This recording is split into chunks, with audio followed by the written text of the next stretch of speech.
ikindi, abo basore banyu bageze ku rwego rwo guhumanya sosiyete ibazengurutse. Umusore iyo yangirikiye iwabo, Satani akamwangiza, Satani atangira kumupangira abandi basore bazaza bahura ngo nabo bangize. Ndetse umuhanuzi w'Imana yaranditse ngo ingeso mbi zagiye zishyira ibimenyetso ku bana banyu bakuru.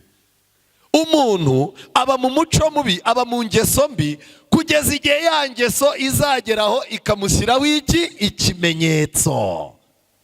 Ariko ibintu mo murabyumva, umuntu aragenda akaba indaya, ariko uburaya bukazamushyiraho ikimenyetso. Aho burekeye wazajya kubona ukabona arashatse, yamara gushaka imyaka 10-15, wazajya gusanga ugasanga mu nda kubera guhora akuramo inda, nta hantu inda yafata haranyereye.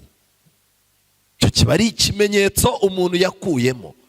Umuntu akagenda akazaza nk'ibiyoga yihishe kandi ari umukirisitu, akabinywa, igihe kikazagera kwa muganga bakamubwira bati impyiko zawe n'umwijima byagize iki?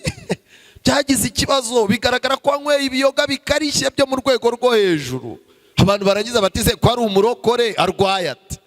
Naho wabaye mu ngeso iguteraho ikimenyetso.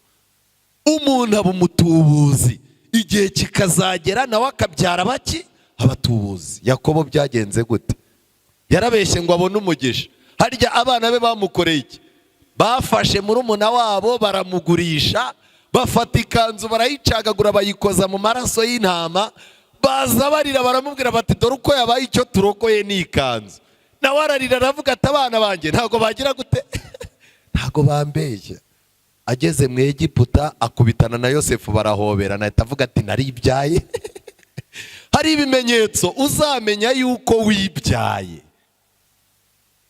Kwinangira kw'abasore, akajagari k'abakobwa b'inkumi bari mu miryango yacu bifitanye isano nuko twakuze.